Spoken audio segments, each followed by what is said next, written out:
नमस्कार दोस्तों, BNP law classes में आपका स्वागत है। SC एंड ST एक्ट 1989 के वीडियोज़ सीरीज़ में आज हम लोग चर्चा करेंगे चैप्टर 3 एंड चैप्टर 4 की, जिसमें सेक्शन 10 to 13 चैप्टर 3 से है और चैप्टर 14A और 15 चैप्टर 4 में है। ये जो टॉपिक्स हैं SC एंड ST एक्ट के ये बिहार APO के अलावा MP HJS, छत्तीसगढ़ HJS और झारखंड HJS के अलावा राजस्थान सिविल जज में भी उतना ही इम्पोर्टेंट है। तो आइए शुरू करते हैं। तो जो चैप्टर 3 है वो डील करता है एक्सटर्नमेंट से। एक्सटर्नमेंट का मतलब होता है एग्जाइल, हिंदी में जिसको हम लोग तड़ीपार बोलते हैं। तो ये डील किया गया है सेक्शन 10 to 13 में। तो आइए एक करके देखते हैं सेक्शन 10 क्या बोलता है। तो सेक्शन 10 बोलता है कि अगर कोई पर्सन अगर कोई मतलब ऐसा कोई अंदेशा है कि वो कोई ऑफेंस कमिट करेगा अंडर चैप्टर 2 और अगर ये स्पेशल कोर्ट सेटिस्फाइड हो अपॉन एनी कंप्लेंट और एनी पुलिस रिपोर्ट, तब वैसे पर्सन को उस एरिया से हटा दिया जाएगा।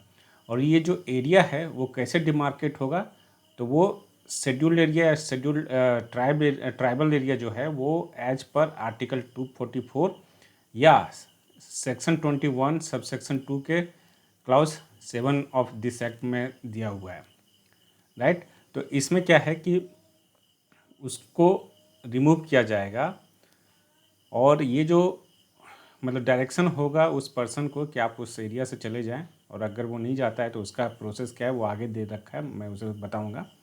तो वो उसको डायरेक्शन होगा कि आप तुम उस एरिया से चले जाओ, और वो कब तक उस इफेक्टिव रहेगा वो एग्जाइल, तो वो नॉट एक्सीडिंग 3 years या उससे पहले भी टर्मिनेट हो सकता है एज पर द ऑर्डर। तो सब सेक्शन 1 जो है सेक्शन 10 का, उसके इंग्रेडिएंट्स को मैंने यहाँ ब्रेक करके लिखा है, आप इसे देखें। यह आपके लिए एग्जामिनेशन पॉइंट ऑफ व्यू के लिए बहुत इंपॉर्टेंट है। इससे आप एग्जामिनेशन में आंसर राइटिंग अच्छे से कर पाएंगे। सब सेक्शन 2 सेक्शन 10 का ये बोलता है कि अगर कोई डायरेक्शन पास होता है सब सेक्शन 1 में, तो स्पेशल कोर्ट जो है वो उस पर्सन को इन राइटिंग कम्युनिकेट करेगा कि किस ग्राउंड पे तुम्हें एक्सटर्नमेंट का डायरेक्शन दिया जा रहा है।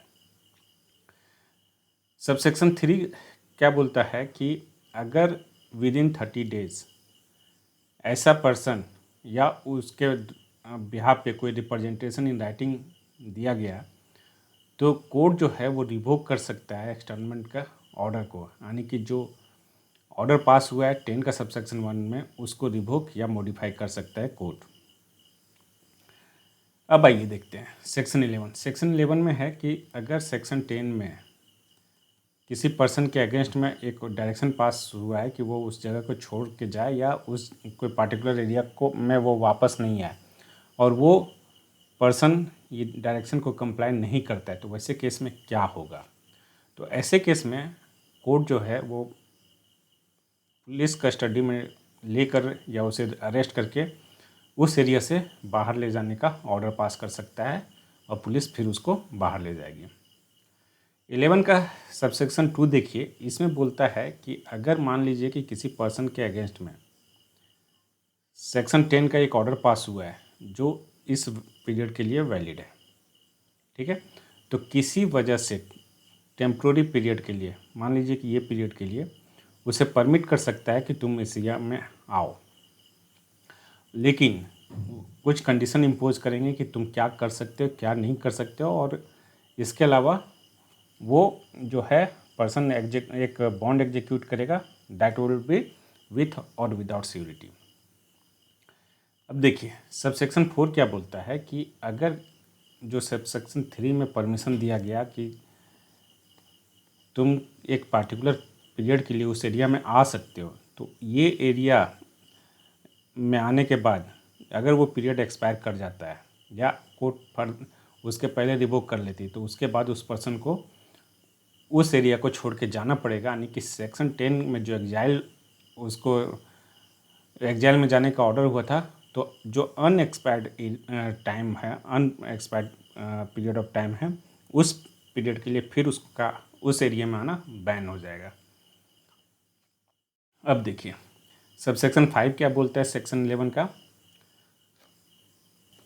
सेक्शन 5 ये बोलता है कि जो मैंने एग्जांपल दिया कि इस पीरियड के लिए उसको अलाउ किया गया है यहाँ आने के लिए, तो यहाँ पे जो कंडीशन इम्पोज किया गया है वो कंडीशंस को वो वायलेट करता है या उसको परमिशन नहीं मिला है, उसके बाद भी वो विद इन दिस पीरियड उस एरिया में आता है, तो कोर्ट के पास ये पावर है कि उसको अरेस्ट करा के पुलिस कस्टडी में उस एरिया से बाहर भिजवा दें।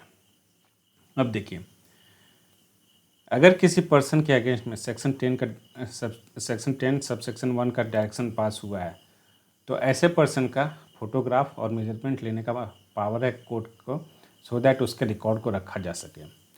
और इसके लिए पुलिस अपॉइंट होगी, पुलिस को डायरेक्शन होगा कि उसका फोटोग्राफ और या मेजरमेंट लिया जा सके। और अगर कोई ऐसा पर्सन जिसका फोटोग्राफ या मेजरमेंट लेने का डायरेक्शन पास हुआ है, वो अगर अपोज करता है मेजरमेंट या फ़ोटो लेने से, तो जो रिक्वायर्ड रीजनेबल फोर्स होगा टू टेक सच फोटोग्राफ और मेजर, वो अप्लाई कर सकती है पुलिस। और अगर वो पर्सन रजिस्ट करता है इस या रिफ्यूज़ करता है फ़ोटोग्राफ लेने या मेजरमेंट लेने से, तो उसके अगेंस्ट सेक्शन 186 ऑफ आईपीसी में under section 186 of IPC prosecution चलाया जा सकता है। इसके बाद देखिए ये सेक्शन 4 बहुत ही इम्पोर्टेंट है कि सपोज़ किसी पर्सन के अगेंस्ट में इस पीरियड के लिए सेक्शन 10 सबसेक्शन 1 का ऑर्डर पास हुआ, तो या तो ये एक्सपायर्ड हो जाए पीरियड तब, या अगर कोर्ट इसको रिवोक कर दे, तो ऐसे दोनों कंडीशंस में जो उसके फोटोग्राफ्स लिए गए हैं, फोटोग्राफ को या तो डिस्ट्रॉय कर देगी या उस पर्सन को हैंड ओवर कर देगी। अब देखिए चैप्टर 3 का लास्ट सेक्शन 13 ये बोलता है कि अगर कोई पर्सन जिसके अगेंस्ट में सेक्शन 10 का डायरेक्शन पास हुआ है वो उसको नहीं मानता है, तो उससे 1 साल का इम्प्रिजनमेंट हो सकता है अलॉन्ग विथ फाइन। तो इस तरह से चैप्टर 3 कंप्लीट हुआ। आइए देखते हैं चैप्टर 4, जिसमें सेक्शन 14 है जो बात करता है special court and exclusive special court. Section 14 ये जो बात करता है अपील्स की, और सेक्शन 15 जो बात करता है public prosecutor and special executive special public prosecutor. तो आइए देखते हैं सेक्शन 14 पहला सेक्शन जो है चैप्टर 4 का। इसमें 2 चीज़ें हैं।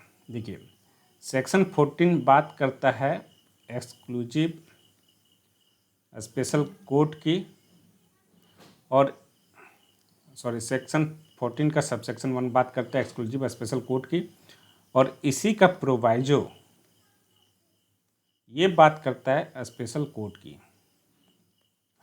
तो देखिए जो सेक्शन 14 सबसेक्शन 1 ये क्या बोलता है कि अगर किसी एरिया में सफिशिएंट नंबर ऑफ केसेस हैं अंडर दिस एक्ट, तो वहाँ पे एक कोर्ट को डेडिकेट कर दिया जाएगा, उसको डेजिग्नेट कर दिया जाएगा as a exclusive special court.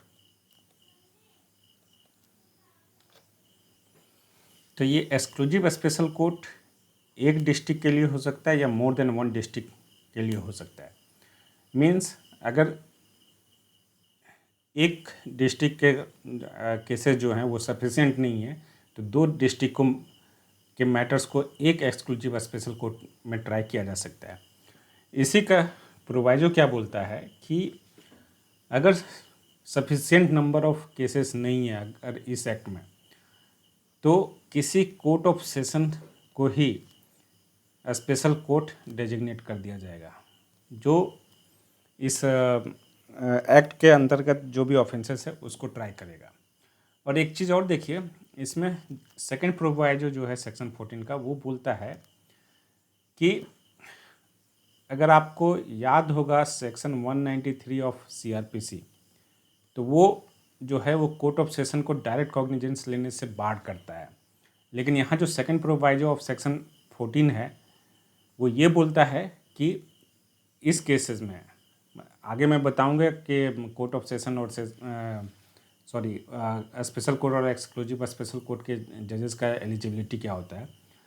तो यहाँ पे इन्होंने क्या किया है कि सेकंड प्रोवाइजो में कि कोर्ट ऑफ सेशन ही होते हैं ये, तो वो डायरेक्ट कॉग्निजेंस ले सकते हैं despite of the bar provided under section 193 of CRPC। अब देखिए, ये आपका सेक्शन 14 का सबसेक्शन 2 है।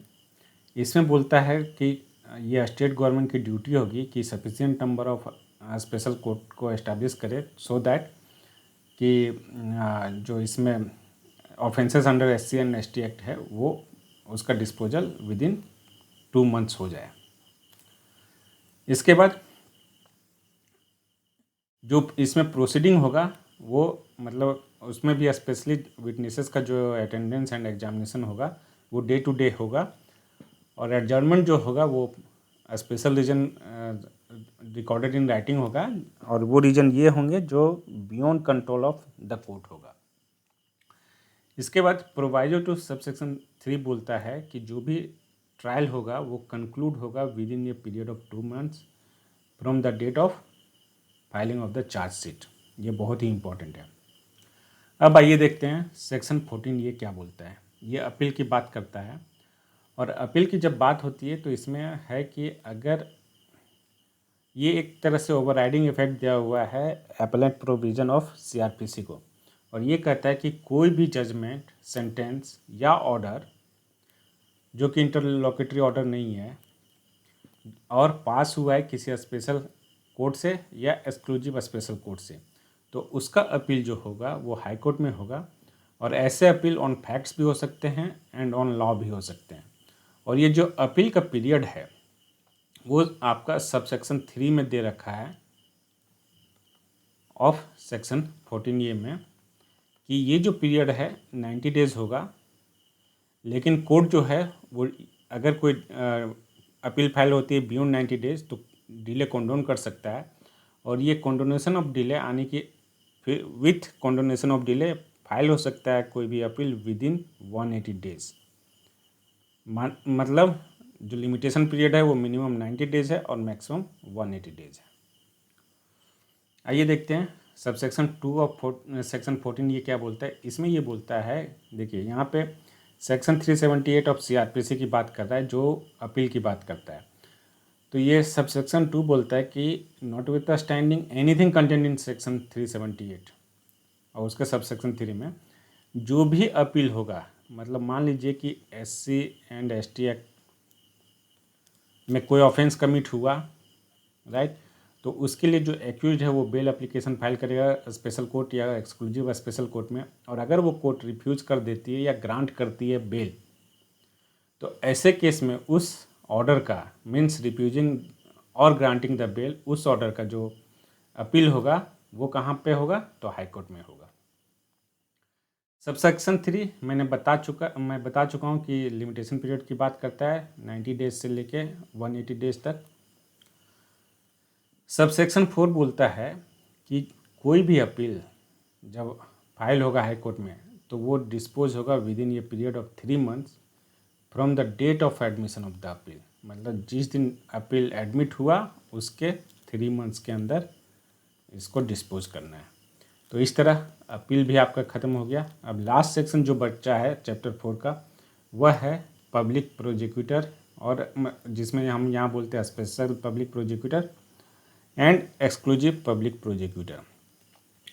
तो जो स्पेशल कोर्ट में होते हैं या एक्सक्लूसिव स्पेशल कोर्ट में होते हैं उन्हें जनरल पब्लिक प्रोसिक्यूटर ना करके स्पेशल पब्लिक प्रोसिक्यूटर या एक्सक्लूसिव पब्लिक प्रोसिक्यूटर कहते हैं। तो इसमें क्या है कि कोई अगर पब्लिक प्रोसिक्यूटर है, ठीक है, पब्लिक प्रोसिक्यूटर कहाँ दे रखा है, तो आपका सेक्शन 27 ऑफ CRPC में दे रखा है। तो उस पब्लिक प्रोसिक्यूटर का आई एम सॉरी, ये पब्लिक प्रोसिक्यूटर जो है वो सेक्शन 24 में दे रखा है, और सेक्शन 25 असिस्टेंट पब्लिक प्रोसिक्यूटर की बात करता है। तो जो पब्लिक प्रोसिक्यूटर सीआरपीसी में है उसमें से ही, मतलब जो ऑलरेडी कोर्ट ऑफ सेशन में काम कर रहे हैं उसमें से ही कुछ को डेजिग्नेट कर देते हैं as a special public prosecutor और एक्सक्लूसिव पब्लिक प्रोसिक्यूटर। इसके अलावा कोई एडवोकेट जिसका एक्सपीरियंस 7 ईयर्स और मोर हो उसको भी स्पेशल पब्लिक प्रोसिक्यूटर अपॉइंट किया जा सकता है। वो हुआ स्पेशल कोर्ट के लिए। सबसेक्शन 2 क्या बोलता है कि कोई अगर एक्सक्लूसिव स्पेशल कोर्ट है तो वहाँ पे किसी पब्लिक प्रोसिक्यूटर को exclusive special public prosecutor designate किया जा सकता है, या कोई एडवोकेट जिसका प्रैक्टिस 7 ईयर्स या उससे अधिक हो उसको as an exclusive special public prosecutor appoint किया जा सकता है। तो इस तरह से आपका चैप्टर 3 एंड चैप्टर 4 कंप्लीट हुआ। अगले वीडियो में हम इसके फर्दर सेक्शंस को देखेंगे। ये उम्मीद करता हूँ कि ये वीडियो आप लोग के लिए हेल्पफुल होगा।